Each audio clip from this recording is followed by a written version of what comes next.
আমি এক মাস আগে জলসাই যাচ্ছি উত্তর দিনাজপুর কালিয়াগঞ্জ থানা। আমি আমার বর্তমান থেকে দার্জিলিং মোড় থেকে বোলপুর ইলেমবাজার থেকে বোলপুর হয়ে আপনার আহমদপুরের একটা রাস্তা আছে, রেলের গায়ে গায়ে একবারই মাল্লারপুরে গিয়ে হাই রোডে উঠছি। আমি ওই রোডে যাই। আহমদপুর আর বোলপুরের মধ্যেখানে আমার গাড়ি কিছু যুবক আটকালো, হাতের কলমা লেখা ঝান্ডা আছে। আমি ড্রাইভারকে বললাম আমার দিকে পাঠাবো। আমার কাছে কি হয়েছে বাবা? বলে হুজুর আমরা ওরস করবো। আমরা আলহামদুলিল্লাহ। কি হয় বাবা ওরসে? আমি চাঁদা তো অবশ্যই দেবো। কি হয়? বলে হুজুর মারাত্মক জিনিস হয়। আমরা অনেকগুলো ফকির খাওয়াই, যত মানুষ আছে সবাইকে তাবাররুক খাওয়াই। আলহামদুলিল্লাহ, খুব ভালো জিনিস। আর কি হয়? বললে বিভিন্ন রাজ্যের মানুষ আসে আর কবরেতে যে যা চাই সব পেয়ে যায়, মনের বাসনা কামনা পূরণ হয়। আমরা তোরা তো বুকা। বলে কেন? এমন যদি মাজারে চেয়ে সব পাওয়া যায়, তোরা কেন মাজারে গিয়ে বলছি না বাবা আমরা ওরস করব, টাকা দাও? কথাটা বুঝতে পারেন নাই? গাড়ি দাঁড় করিয়ে চাঁদা তুলছিস কেন? টাকা লাগবে না, টাকা দেবো আমি। সুদের টাকা আছে, আমি ব্যাংক থেকে কিছু সুদ পেয়েছি, ইন্টারেস্ট এসছে আমার বইয়েতে, তো 150 টাকা দেবো, কিন্তু সুদের টাকা। এরপর দেখ তোর পিস সাহেব লিবে কি, আমি জানি না, টাকা লাগবে না। তারা তো বুঝতে পেরে গেছে মালটা টেড়া লাইনের, কারণ আমি সুজা লাইনের লোক নয়, তোদের টেড়াই মনে হবে। আল্লাহর কসম করে বলছি এর থেকে বড় জঘন্য পাপ আর কিছু। লোকের টাকা আমি বলে যাচ্ছি, কেউ যদি গাড়ি দাঁড় করিয়ে চাঁদা তুলে জলসা করে, সেই জলসা করা হারাম। কেউ যদি গাড়ি দাঁড় করিয়ে লরি দাঁড় করিয়ে চাঁদা তুলে মসজিদ করে, সেই মসজিদে নামাজই হবে না। কোন পাপের বাটা মৌলবি যদি হালাল বলে দেয়, আমি আছি 2 ঘন্টা স্টেজে নিয়ে আসুন, কখনো হবে না। লোকের চাঁদা তুলে আমরা আমাদের উপার্জনের হালাল কামাইটা মসজিদে লাগাই, ঠিক কিনা কথা বলে? তারপরে আল্লাহর ঘর কারুর কাছে জোর জবরদস্তি চাঁদা হয় না। ভাই খুশি করে আল্লাহর ঘরে যে যা পারবে দাও, ভাই মাদ্রাসায় যে যা পারবে খুশি করে দাও। আর গাড়ি দাঁড় করিয়ে বিল কেটে চাঁদা তুলছে ওরস করবে। আপনি কেন গালি দেন অমুসলিম ভাই? দিকে কষ্ট লাগে আমার। আমাদের দেশের এক শ্রেণীর মুসলমান তারা গালি দেয়। এই হাওড়ার কথা বলছি, আর হুগলিতে রামনবমীর দিনে কিছু আমাদের দেশের হিন্দু ভাই তারা মসজিদের সামনে দিয়ে একই গ্রামে বাস করে, কিংবা দুর্গা উৎসবে তারা ঠাকুর ভাসাতে যাচ্ছে গান বাজিয়ে বক্সে। তারা থানায় গিয়ে অভিযোগ দায়ের করছে যে আইসি বলছে আমাদের মসজিদের সামনে দিয়ে গান বাজিয়ে পেরিয়ে গেছে, আমাদের নামাজের ক্ষতি, ইমানের ক্ষতি। হাইরে মুসলমান, একটা অমুসলিম ভাই তার ধর্ম পালন করবে, তোমার মসজিদের সামনে দিয়ে পেরিয়ে গেছে, তোমার নামাজের ক্ষতি হয়েছে, তোমার ইমানের ক্ষতি হয়েছে। অথচ এই হারামখোর মুসলমান বেটা বিটির বিয়েতে 3 দিন ধরে ডিজে বাজাচ্ছে আর গান বাজাচ্ছে, তখন তোমার নামাজের আর ইমানের ক্ষতি হয় না। ঈদ উপলক্ষে বুগি বুগি ড্যান্স 24 পরগনায় দেখি, ঈদ উপলক্ষে ড্যান্স হাঙ্গামা 24 পরগনায় দেখি, ঈদ উপলক্ষে ফাংশন 24 পরগনায় দেখি। আমি এখন 24 পরগনার মাটিতে বসে আছি, উত্তর 24 পরগনা। কটা লিবে জিজ্ঞেস করো। আমি আমার বর্তমান টাউনের কথা বলছি, ইউটিউবে রেকর্ডিং হচ্ছে, তারা শুনবে। আমার যখন কাজ থাকে না, আমি বর্তমান টাউনে এসে বসি। আমার বন্ধুর নার্সিংহোম আছে, 4-5 খানা নার্সিংহোম, 4-5টা বন্ধু। আশা নার্সিংহোম বলে একটা নার্সিংহোম আছে, আমার নাসির ভাই, খতিব ভাই, জয়নাল ভাই, আমি তাদের কাছে এসে চা খাই, বসে থাকি।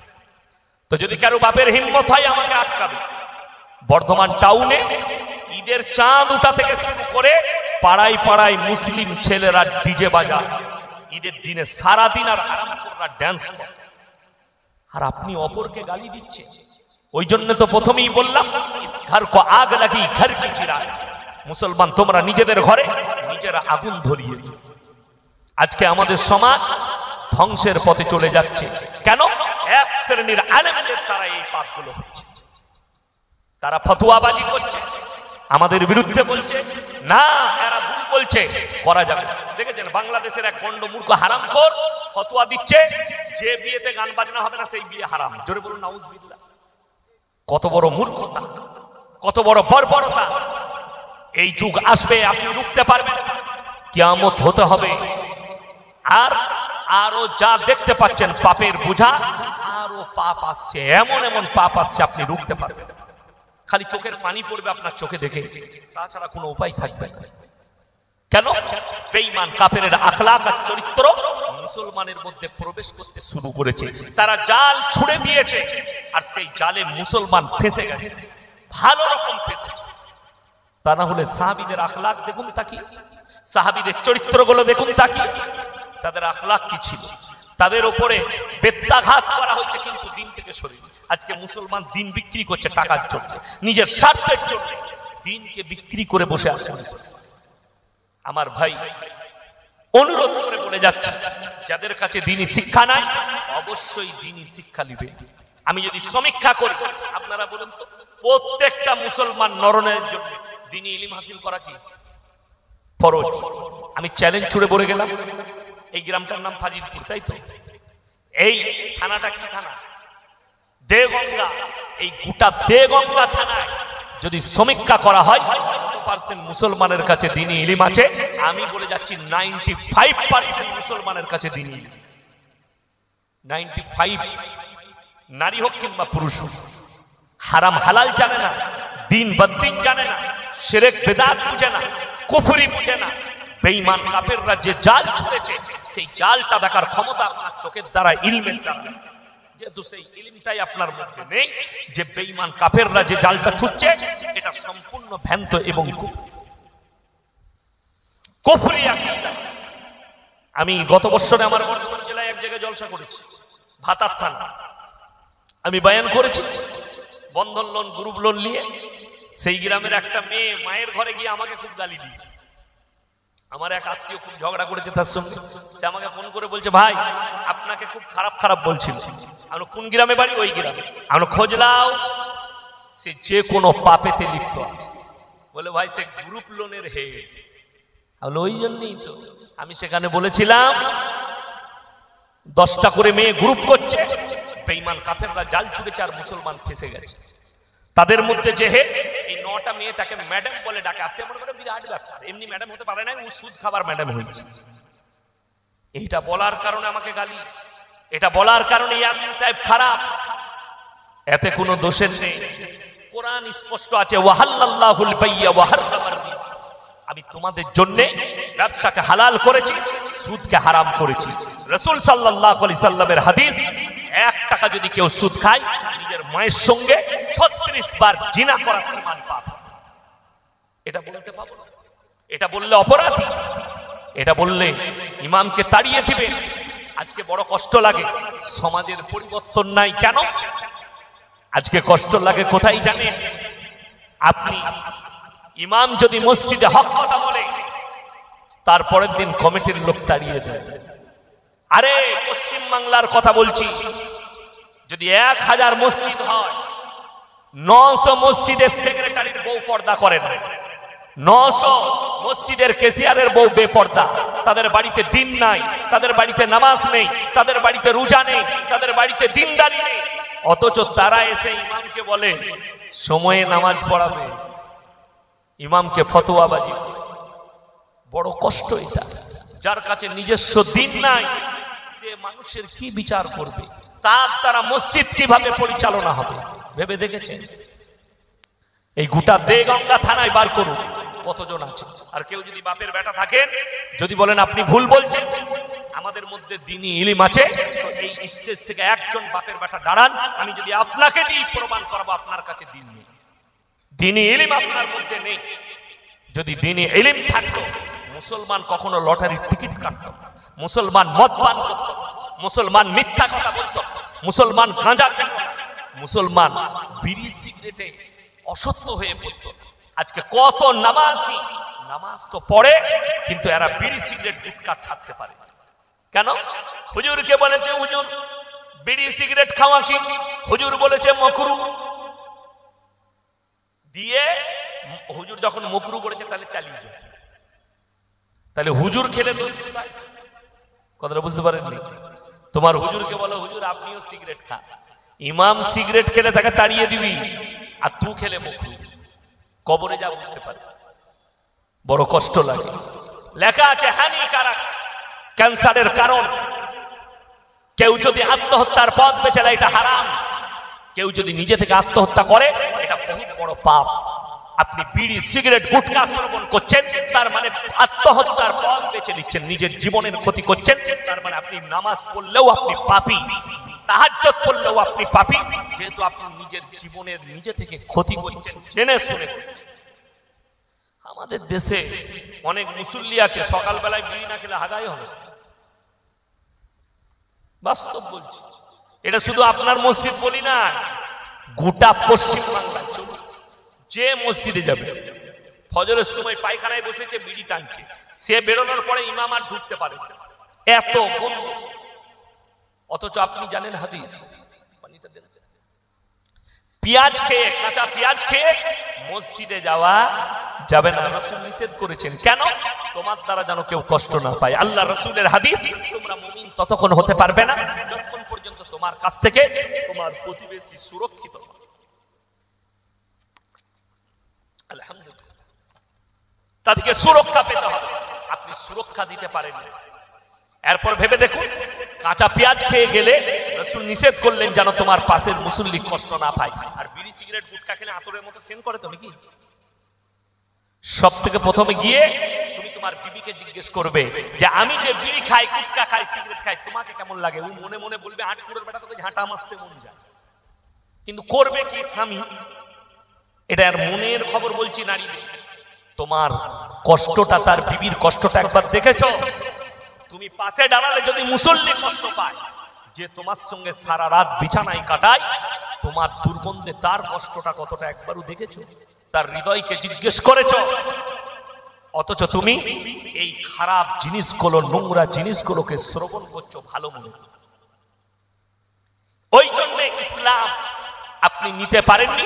নিজের জন্য যেটা হালাল করেছেন, ইমামের জন্য হারাম করে রেখেছেন। নিজের জন্য হালাল করেছেন, মৌলবীদের জন্য হারাম। আরে লটারির টিকিট কেটে যদি, লটারির টিকিট যদি হালাল হতো, আমরা মৌলবীরা প্রত্যেকদিন 10টা করে লটারির টিকিট কাটতাম। সব থেকে সমাজে বেতন কম কার? কথা বলে না? ইমাম সাহেব মোটর ভ্যান চালায়, মাসে 30,000 রোজগার করে, 20,000 রোজগার করে, তারপরও বরকত নাই। হারামখোর সকাল বেলায় না হলে বিকেল বেলায় লটারির টিকিট কাটে। 20,000 রোজগার করে, তারপরও বরকত নাই। বউকে রাস্তায় বার করেছে, যা বন্ধন লোন আর গ্রুপ করবে। আমি পার্লামেন্টের একটা বক্তব্য শুনছিলাম, আমি তাকে চিনিও নাই, এমপিটা কাল কি বক্তব্য দিয়েছে। अरे आप लोग मालदारों को, करोड़पति को 3,000 करोड़, 4,000, 5,000 करोड़ रुपया माफ कर देते हैं, लेकिन ये गरीब किसान 1 लाख रुपया अगर बैंक से लेते हैं तो उसे मजबूर कर देते हैं कि वो मर जाए। रोजाना उसके घर पे पहुंच जाता है कौन? बैंक वाला। हे मुसलमान, তোমার জানা নাই বন্ধন লোন আর গ্রুপ লোনটা হচ্ছে বেঈমান কাফেরের ফেলা একটা মারাত্মক জাল, যে তোমার টাকা লুটে নিয়ে পুঁজিপতিদিকে বড় লোক করবে। আপনি মনে করছেন এর মধ্যেই বরকত আছে? আল্লাহর কসম করে বলছি, সুদেতে বরকত জীবনে কেউ পাবে না। সাময়িক মনে হবে, আপনার মনে হবে এই টাকার দ্বারা ব্যবসা করে বড় লোক হবে। তুমি ভেবে দেখো, তোমার স্বামী 20,000 রোজগার করে, তোমার টাকায় কুলুচ্ছে না, তুমি বন্ধন লোন আর গ্রুপ লোন করতে চাইছো। তাই ইমামের কথাটা ভেবে দেখো, যে ইমাম 5,000 বেতন পায়, যে ইমাম 10,000 বেতন পায়, তার বিবিকে সে পর্দায় রেখেছে, হালাল রুজি আল্লাহ দান করছে, অথচ তার বিবিকে রাস্তায় বেরোতে হয় না। আল্লাহর কাছে ফজরের সময় কাঁদবে, আল্লাহ আমি একজন পাপী ব্যক্তি, এত টাকা থাকার পরও আমার বিবিকে রাস্তায় বার করতে। আমরা জানি পর্দা কি জিনিস। যেমন আপনি বললেন দ্বীনি ইলম হাসিল করা ফরজ, প্রত্যেকটা নারীর জন্য পর্দা করা শরীয়তে ফরজ। যেদিন থেকে পর্দা ফরজ হয়েছে, হাদিস তুলে দেখলেন আল্লাহ নবী এবং সাহাবীদের বিবিরা পায়ের নখটা পর্যন্ত নিজের হুজরাখানা থেকে বার করে, নিজের হুজরাখানা থেকে পায়ের নখ বের করে। যেদিন থেকে পর্দা ফরজ করা হয়েছে, তারা মজবুরিতে বেরুলে তারা নিজেদিকে এমন ভাবে ঢেকে নিত, বাইরে থেকে বুঝাই যেত না ভেতরে কে যাচ্ছে। নারীটার অঙ্গ কেমন? বর্তমানে স্কিন টাচ বোরকা বার করেছে বেঈমান কাফের, যে এই বোরকার দ্বারা এদিকে বেপর্দা করে দাও। যেটা স্কিন টাচ বোরকা, এটা কখনো পর্দা না। চ্যালেঞ্জ ছুড়ে বললাম, এটাকে পর্দা বলা যাবে, এটা বেপরদাহি। শরীরে বোরকা এমন পরিধান করবে যেন বুঝাই না যায় এটার ভেতরে যে নারীটা যাচ্ছে তার অঙ্গ প্রত্যঙ্গ কেমন। বেঈমান কাফেররা জাল ছুড়ছে, আপনি ফেসে গেছেন। আপনি জানেন বর্বরতার যুগ কাকে আগামীতে আসছে, আর ওই বর্বরতার যুগে সব থেকে বেশি ডুবে থাকবে শিক্ষিতরা।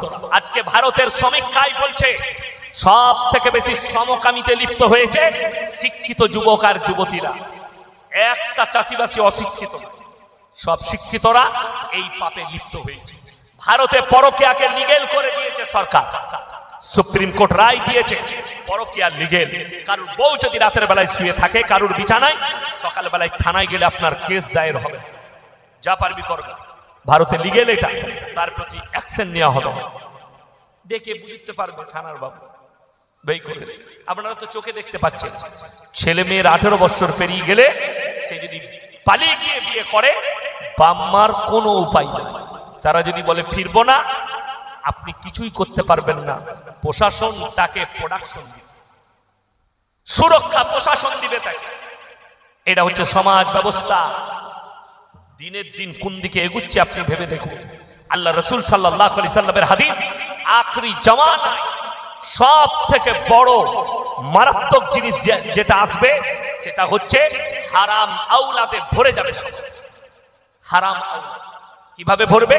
মানুষ পরকীয়া করবে, আর পরকীয়ার দ্বারা যে বাচ্চাগুলো হবে এগুলো হারাম আওলাদ। পরকীয়ার দ্বারা এখন তো মুসলমানের মধ্যে সব থেকে বড় পাপ বেড়েছে পরকীয়া, আর লোকের বউকে নিয়ে পালিয়ে গিয়ে ঘর করা। কারোর বউয়ের সঙ্গে ফোনে প্রেম হলো, তাকে নিয়ে পালিয়ে দেখতে পাচ্ছেন। আমি মোবাইলে দেখছি রোজ বাংলাদেশে অমুক জন দুটো ছেলে নিয়ে অমুকের দরজায় ধর্ণা দিয়েছে। কি ব্যাপার? প্রেম, ভালোবাসা, পালিয়েছে। আপনি দেখেন আপনার বিহারে, উত্তরপ্রদেশে, পাকিস্তান থেকে একটা মেয়ে পালিয়ে এসছে 4টা ছেলে নিয়ে। কি নাম জানি না, দেখছিলাম মোবাইল। সে এখানে একটা অমুসলিম ছেলেকে বিবাহ করেছে, সে দেখাচ্ছে। আল্লাহর কসম খেয়ে বলে যাচ্ছে, তার আগের স্বামী যতক্ষণ পর্যন্ত তাকে ডিভোর্স না দিচ্ছে, দ্বিতীয় স্বামী শরীয়তে গ্রহণ করতে পারবে না, হারাম। গোটা পৃথিবীর বলবি যদি নিকাহ পড়ায়, নিকাহ হবে না, হারাম হবে। বাচ্চা পয়দা হলে হারাম আওলাদ। লিখে নিয়ে যান, তার আগের স্বামীকে ডিভোর্স দিতে হবে, তাকে ইদ্দত পালন করতে হবে, তারপরে দ্বিতীয় স্বামী গ্রহণ করতে পারবে। এটাই শরীয়ত। আর অথচ মুসলমান পেলে কোথায়? বেঈমান কাফেরের কাছ থেকে। আল্লাহ রাব্বুল আলামিন জাতিকে একের পর এক ধ্বংস করে প্রমাণ দিয়েছে যে যারাই রাস্তা থেকে সরে গেছে, দিন থেকে সরে গেছে, আল্লাহ তাদেরকে ধ্বংস করে দিয়েছেন। আর আপনি কি ভাবছেন পুনরাবৃত্তি হবে না? আল্লাহ এই পৃথিবীকে ধ্বংস করবে। আল্লাহ যদি চাই, আপনার কাছেও আযাবের ঘন্টা বেজে যাবে, সেকেন্ডের মধ্যে আল্লাহ পৃথিবীটাকে ফানাহা করতে পারে। এটা আল্লাহর ইচ্ছা মত। আল্লাহ চাইলে এক্ষুনি ফানাহা করে দিবেন। যারা ভাবছেন লুকিয়ে পাপ করি, গোপনে পাপ করি, পৃথিবীর কেউ জানে না।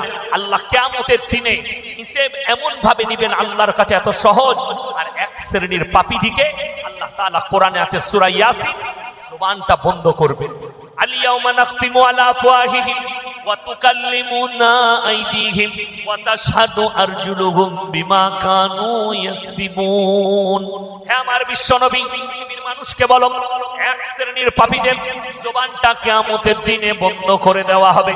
তাদের হাত কথা বলবে, চোখ কথা বলবে, কান কথা বলবে, তাদের অঙ্গ প্রত্যঙ্গকে আমি আল্লাহ কথা বলার যোগ্যতা দান করব। তারাই সাক্ষী দেবে কোন জায়গায় কত মিনিটে কত সেকেন্ডে পাপ করেছো, একটা একটা করে আল্লাহর কাছে ধরা পড়বে। অপর জায়গায় আল্লাহ বললেন, হে আমার নবী, পৃথিবীর মানুষকে শোনাও, ইকরা কিতাবাক কাফা বিনাফসিকা আল-ইয়াওমা আলাইকা হাসিবা। কিয়ামতের দিনে আমি আল্লাহ রাব্বুল আলামিন হিসাব নেব। শোনো কেমন করে? প্রত্যেকটা নারী পুরুষের হাতে তাদের আমলনামা দেওয়া হবে, আর বলা হবে তোমরা এরপর নিজের নিজের আমলনামা পড়ে শোনাও। পড়ে শোনাও, নিজের নিজের আমলনামা পড়ে শোনাও। আপনি অবাক হবেন, যারা আমাদের উপরে ভরসা করেছে, যতই পাপ করি, যাই করি, জলসা করবে, দোয়া করবে, জান্নাতে চলে যাব। আরে বড় কষ্ট লাগে। এক শ্রেণীর জাতি পৃথিবীতে, তারা নিজেদের নবী এবং নবীর মায়ের উপরে বিশ্বাস করে এখনো টিকে আছে। তারা হচ্ছে খ্রিস্টান। খ্রিস্টানরা দুজনার উপরে বিশ্বাস রেখে টিকে আছে, এক হচ্ছে মারিয়াম এবং তিনার পুত্র হযরত ঈসা মাসীহ। এই দুজনের উপরে বিশ্বাস টিকে আছে। তারা আল্লাহর উপাসনা করে না, তারা উপাসনা করে ঈসা মাসীহ এবং তার মা মারিয়াম। গির্জার ভেতরে দুজনের মূর্তি রাখা আছে, এক হচ্ছে যিশুস এবং মারিয়াম, ঈসা মাসীহ এবং তার মা, এই দুজনের মূর্তি রাখা আছে। আপনারা অবাক হবেন শুনলে, কোরআনে এই আয়াত আল্লাহ অবতীর্ণ করে দিয়েছে। আজ যে খ্রিস্টানদের কানে এই কথা যাবে, তাদেরকে কালমা পড়ে মুসলমান হওয়া দরকার। ফিরে আসা কেন? কোরআন বলছে কিয়ামতের দিনে গোটা পৃথিবীর লোক দাঁড়িয়ে থাকবে।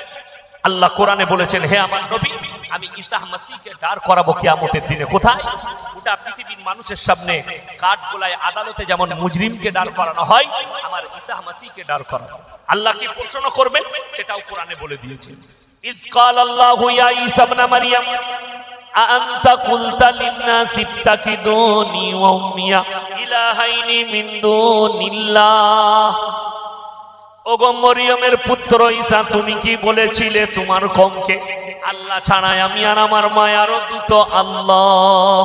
ঈসা নবী সেদিনে চোখের পানি ফেলে বলবেন, ক্বালা সুবহানাক মা ইয়াকুনু লি আন আকুলা মা লাইসা লি বিহাক ইন কুনতু কুলতুহু ফাকাদ আলিমতা তা'লামু মা ফি নাফসি ওয়া লা আ'লামু মা ফি নাফসিক ইন্নাকা আনতা আল্লামুল গুয়ুব। ওগো আল্লাহ, যে কথা বলার আমার হক নেই, যে কথা বলার আমার অধিকার নেই, আমি কেমন করে কথা বলতে পারি? আমি যদি বলে থাকতাম আপনার তো অজানা হতো না। আল্লাহ সঙ্গে সঙ্গে বলবেন, হে আমার ঈসা, আমি সবই জানি। আদিকে বিশ্বাস স্থাপন করানোর জন্য আমি আল্লাহ দাঁড় করিয়েছি। তাদেরকে প্রশ্ন করা হবে তার কওমকে, খ্রিস্টান দিকে, তোমরা যাদের উপাসনা করেছিলে কেন আজকে তারা তোমাদের কোনো উপকারে আসছে? হাই রে মুসলমান, যারা কবরে গিয়ে সিজদা দেয়, যারা মাজারে গিয়ে সিজদা দেয়, যারা গাছতলায় সিজদা দেয়, যারা আল্লাহ ব্যতীত অপরের কাছে ভালো মন্দ চাও, তারা বাড়িতে গিয়ে আমাকে গালি দেওয়ার আগে কোরআনের আয়াতটা খুলে দেখবেন। 17 পারা নম্বর 17, শেষ পৃষ্ঠা, একবারই শেষ রুকু। ইয়া আইয়ুহান নাসু যুরিবা মাসালুন ফাসতামিউ লা ইন্নাল্লাযীনা তাদউনা মিন দুনিল্লাহি লা ইয়াখলুকু দুবাবান ওয়ালা বিসতামাউ লা ওয়া ইয়াসলুবুহুমুদ দুবাবু শাইয়ান লা ইস্তানকিদুহু মিন। হে আমার বিশ্বনবী, পৃথিবীর মানুষকে বলো, তোমরা যাদের কাছে ভালো মন্দ চাও তাদেরকে একবার জিজ্ঞেস করো, তারা একটা মাছি পর্যন্ত সৃষ্টি করতে পারে না। মাছি সৃষ্টি তো দূরের কথা, মাছি যদি তাদের কাছ থেকে কোনো জিনিস ছিনিয়ে নিয়ে যায়, সেটা তাদের কাছ থেকে উদ্ধার করার মতো ক্ষমতা নেই। তারা হচ্ছে শক্তিহীন, আর আমি আল্লাহ হচ্ছি শক্তিশালী। যদি বলুন সুবহানাল্লাহ। জিজ্ঞেস করুন তাদেরকে, তারা হচ্ছে শক্তিহীন আর আমি আল্লাহ হচ্ছি শক্তিশালী। তাই যারা মনে মনে ভাবছেন আল্লাহ ব্যতীত অপরের কাছ থেকে কিছু পাওয়া যায়, আমরা শুনেছি। এখন আমি ইয়াসিন বেঁচে আছি না মারা গেছি? স্টেজে কথা বলেন, আমার মধ্যে জীবন আছে না না? আচ্ছা, আমি মরে গেলে বেশি শক্তি হবে না বেঁচে থাকলে বেশি শক্তি? এখন আমি বেঁচে আছি, এখন আমার শক্তি বেশি। আমাকে যদি কেউ মারতে আসে, আমি হাতের দ্বারা প্রতিহাত করতে পারবো, পারবো না? পারবো না, আমি রুখতে পারবো। কিন্তু মরে গেলে কেউ গালে চড় মারলে আমি রুখতে পারবো? আমাদের দেশের এক শ্রেণীর লোক বলছে মানুষ মরে গেলে পাওয়ার বেড়ে যাবে, জলসা দিয়ে পার পেরিয়ে যাবো, বছরে একটা জলসা দেবো, জান্নাত রেডি। হুজুররা আসবে, মৌলবীরা আসবে, দামি দামি কথা বলবে, দোয়া করে যাবে, দোয়া দিয়ে যাবে। আপনি মনে করছেন আমার পগার পার হবে, লেখে নিয়ে যান। কোরআন শোনাবো আপনাদিকে। দারাবাল্লাহু মাসালাল লিল্লাযীনা কাফারু ইমরাতান নূহিন ওয়া ইমরাতাল লূত কানাতা তাহতা আবদাইনি মিন ইবাদিনা সালিহাইনি ফাকানাতাহুমা ফালাম ইউগনি আনহুমা মিনাল্লাহি শাইয়্যা ওয়া কিলা ইদখুলান নারা মা'আদ দাখিলিন। আমার দুজন উলুল আজম নবী, হে আমার নবী, পৃথিবীর মানুষকে শোনাও, দুজন উলুল আজম পয়গম্বর, নূহ নবী আর লূত নবী, এই দুজনের বিবিকে জাহান্নামে দেব। আমি লাকির টেনে দিয়েছি, তারা নিজের বিবিদিকে জান্নাতে নিয়ে যেতে পারবে। লূত নবীর কওমের পাপ সমকামী, পুরুষে পুরুষে মিলামিশা করা, নারীতে নারীতে মিলামিশা করা। আজকে বর্তমানে আপনারা কতটা আইন দেখেন জানি না, ভালো করে খোঁজলেন, ভারতের সুপ্রিম কোর্ট রায় দিয়েছে ভারতবর্ষে সমকামিতা হচ্ছে লিগেল। আপনার সন্তানকে আপনাকে বাঁচাতে হবে, আমাদের মুসলমান কমকে আমাদিকে বাঁচাতে হবে এই সমকামী থেকে।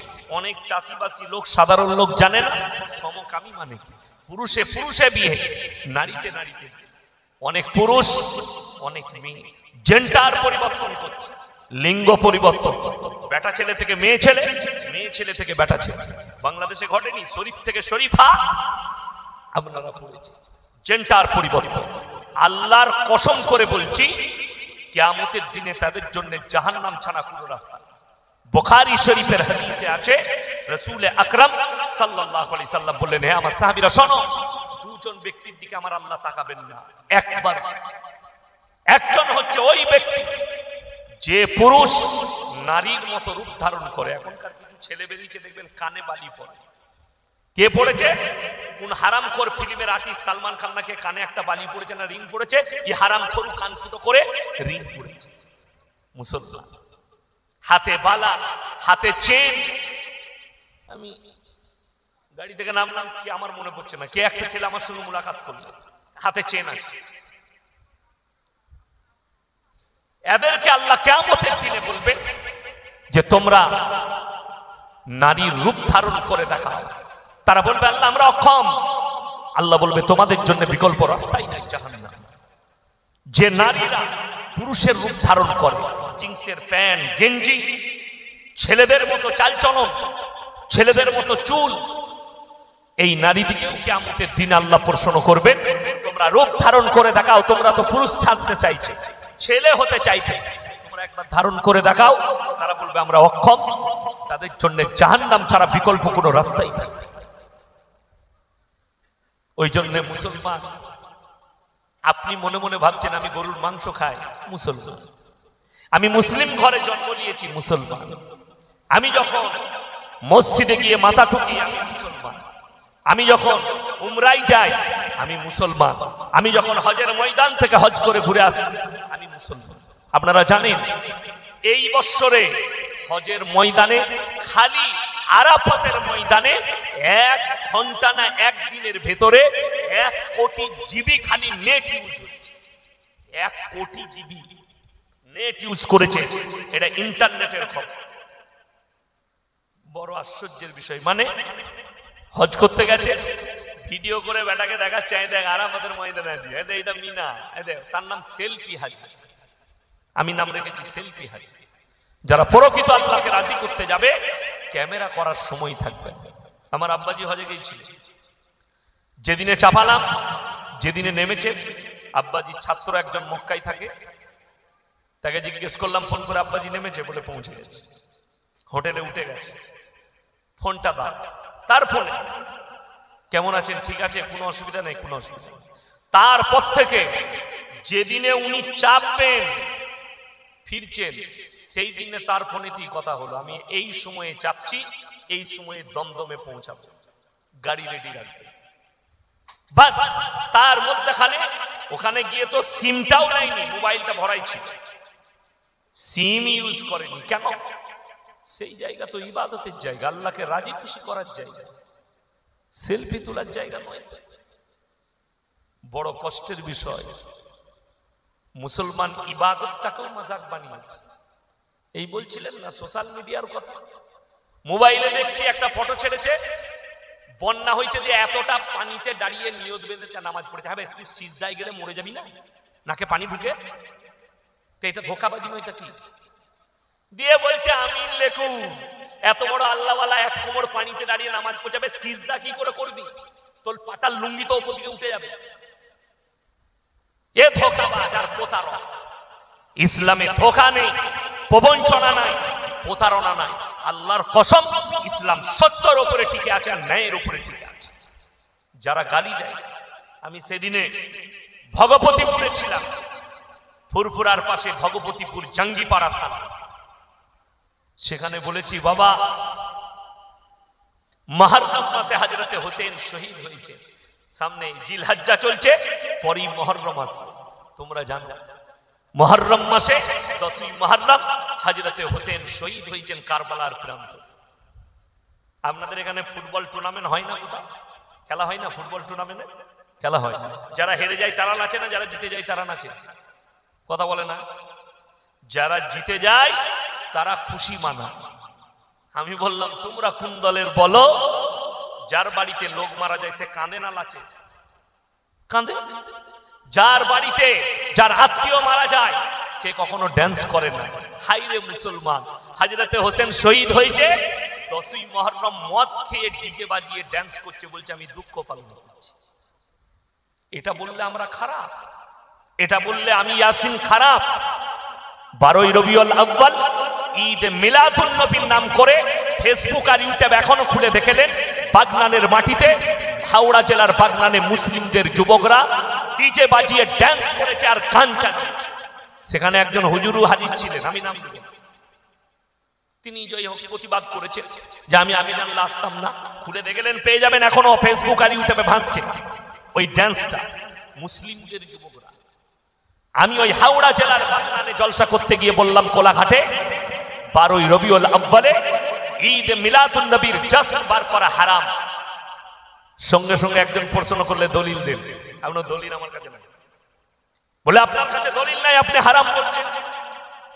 আমি বললাম বাবা করা যাবে না কেন বললেন আপনি? আমরা দাঁড়াও, তোমার বীজ মাছি, তুমি বসো। আমরা আজকে এশার নামাজ ক রাকাত পড়েছো? ফরজ নামাজ বললে হুজুর 4 রাকাত। আমি মৌলবি শওকতের বেটা মৌলবি ইয়াসিন এসে বলে যাচ্ছি কাল থেকে 6 রাকাত করব। কি বলেন আপনারা? কি চাইবেন তাহলে? কথা বলে না। কি চাইবেন আমার কাছে? দলিল। আর আমি যদি বলি পড়া যাবে না এরকম দলিল বার কর, যতগুলো মৌলবি আছে সব পাগলখানায় ভর্তি হবে, কোথাও খুঁজে পাবে না। কথাটা বুঝতে পেরেছেন না? পারেন? 6 রাকাত নাই, তা খুঁজে পাবে কোথায়? কথাটা বুঝতে পারেন নাই? কিন্তু লেখা থাকলে, এই যে জায়গাটাই জলসা হচ্ছে, আমি যদি বলি এই জায়গাটা আমার বাপের, দলিল কে দেখাবে? কথা বলে না এরা। দলিল কে দেখাবে? দলিল কে দেখাবে? আমি দেখাবো না আপনারা? আমি দেখাবো। আর আমি যদি বলি আমার বাপের নয় এরকম একটা দলিল বার কর, তাহলে আমাকে রাঁচিতে ভর্তি করবেন না করবেন না? মালটার মাথা খারাপ হয়ে গেছে, রাঁচিতে ভর্তি কর। দলিল যে বলবে জায়গা আমার, দলিল তাকে দিতে হবে। তুমি বলছো গান বাজনা করে ড্যান্স করে ঈদে মিলাদুন নবী পালন করব, হারাম কর, দলিলটা তুই আগে দিবি। কোথায় আছে? তুই তো বলছিস জায়গা আমার, তুই তো বলছিস যে ড্যান্স করব, ঈদে মিলাদুন নবী পালন করব, তো দলিল তুই দিবি, আমি কেন দিবি? আমি দলিল দেব না। দলিল তুমি যখন বলছো জায়গা আমার, দলিল তোমাকে দিতে হবে। আমি যখন বলবো নামাজ 6 রাকাত, এশার ফরজ নামাজ 6 রাকাত, দলিল আমাকে দিতে হবে না দলিল আপনারা দিবেন? নাই পড়া যাবে না এরকম দলিল রাখা তো কেউ খুঁজে পাবে না। বড় কষ্ট লাগে, দুঃখ লাগে, বেদনা লাগে। মুসলমান দিনটাই রাসূলের হাদিস, আখরি জামানায় এক শ্রেণীর এমন আলেম আর হুজুর বের হবে, দিনকে যারা বিকৃত করবে তারাই হবে জাহান্নামের প্রথম খোরা। কোরআন শোনাবো, আপনারা মনে করেন না? মুমতাজুল ভাই বায়ান করে গেল, ইয়াসিন ভাই বায়ান করে গেল, মারাত্মক লোক। আমার মতো 100টা মৌলবি ধরা পড়বে, 100টা হুজুর ধরা পড়বে। ধোঁকা, প্রতারণা, প্রবঞ্চনা। পৃথিবীর মানুষকে ধোঁকা দিয়েছ, সমাজকে ধোঁকা দিয়েছ। কোরআন শোনাবো। অনেকজন বলে কোন মৌলবির কথা শুনবো, কোন হুজুরের কথা শুনবো? আমার কথা শুনতে হবে না। তোমাকে এতটুকু বলে যে সকালবেলায় উঠে তুমি তোমার বাজারে যাও, এরকম লোক আছে যে কানা বেগুনগুলো বেছে বেছে কিনবে না, ভালো বেগুন কিনবে। ভালো বেগুন কানাটা কেউ কিনবে না। পচা টমাটর নিবে না, টমাটরটা ঘুরিয়ে দেখে নিবে। মাছটা কিনলে পেটটা টিপে দেখে নিবে মাছটা পচা নাকি। হাই রে মুসলমান, কোরআন শুনেলে ইন্নাল্লাযীনা ইয়াকতুমুনা মা আনজালাল্লাহু মিনাল কিতাব ওয়া ইয়াশতারুনা বিহি থামানান কালীলা উলাইকা মা ইয়াকুলুনা ফি বুতুনিহিম ইল্লান নার ওয়া লা ইউকাল্লিমুহুমুল্লাহু ইয়াওমাল কিয়ামাতি ওয়া লা ইউযাক্কিহিম ওয়া লাহুম আযাবুন আলীম। হে আমার বিশ্বনবী, পৃথিবীর মানুষকে বলো, এক শ্রেণীর পৃথিবীতে হুজুর থাকবে যারা আমার কথাকে মানুষের কাছে গোপন করে দিবে, আমার আয়াতকে লুকিয়ে দেবে নিজেদের পেট চালাবার জন্য। তারা নিজেদের পেটেতে আগুন ছাড়া আর কিছু ভরে না। আমি আল্লাহ রাব্বুল আলামিন কিয়ামতের দিনে ওই সমস্ত হুজুরদেরকে কঠিন আযাবে মুবতালা করে দেব। কোরআন, ওই সমস্ত আলেমরা কঠিন আযাবে মুবতালা হয়ে যাবে যারা দ্বীনকে বিক্রি করছে নিজের স্বার্থের জন্য, নিজের পেটের জন্য। তারা পেটেতে খাবার নয়, আগুন ছাড়া আর কিছু ভরে না। মানুষ গালি দেয়, রাগ করে, মানুষ বুঝে না। খুব ভালো করে বুঝবেন। আমাকে অনেক মানুষ মনে করে এই মৌলবিটা পীর বিরোধী মৌলবি, আমি সিস্টেম বিরোধী মৌলবি। তোমার সিস্টেম বল, আমি তোমার বিরোধী। খালি কষ্টটা বুঝে নেই। মুমতাজ ভাই ছেড়েছে শিরকের উপর, ছেড়েছে না ছাড়ে না? লাস্ট কি বলে গেলে, মারাত্মক পাপ যে ক্ষমা হবে না, ইন্না শিরকা লাযুলমুন আযীম। আল্লাহ ইচ্ছা করলে সব গুনাহ ক্ষমা করে দিবে। শিরকের গুনাহ কেউ যদি জেনে বুঝে জিদ করে শিরক করে, সেই গুনাহ কিন্তু ক্ষমা হবে না। এই আপনাদের মতো প্যান্ডেল হুগলি জেলার তারকেশ্বরে, কালকে আমার আবার ওই এলাকায় জলসা আছে, হরিপালে জলসা আছে। তো আমি জলসাই গেছি, আমাদের বর্ধমানের টাচ। তো এইরকম প্যান্ডেল, এর থেকেও বড় প্যান্ডেল এরকম ঈদগাহ ভেতরে করেছে।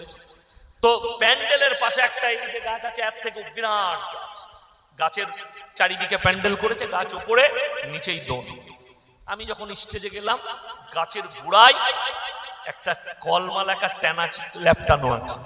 গুড়াতে দেখলাম মাটির ঘুড়া, আগরবাতি, মোমবাতি আর ধূপ ধুনো ইত্যাদি। আমি স্টেজে চেপে বললাম, বাবা তোমাদের এখানে হিন্দু মুসলিম ভাইদের মধ্যে খুব মহব্বত। বলে কেন হুজুর? আমি বলি, এই যে তোমরা এখানে জলসা করছো আর হিন্দু ভাইরা পুজো করে, বলে হুজুর ওটা আমাদের। আমরা এখানে তোরা কি করিস? বলে বুড়ো পীর সাহেব আছে। বড় কষ্ট লাগলো আমার শুনে। আমি তাদেরকে জিজ্ঞেস করলাম, একজন অমুসলিম ভাই মাটির মূর্তি তৈরি করে পুজো করলে সেটা কি হয় ভাই?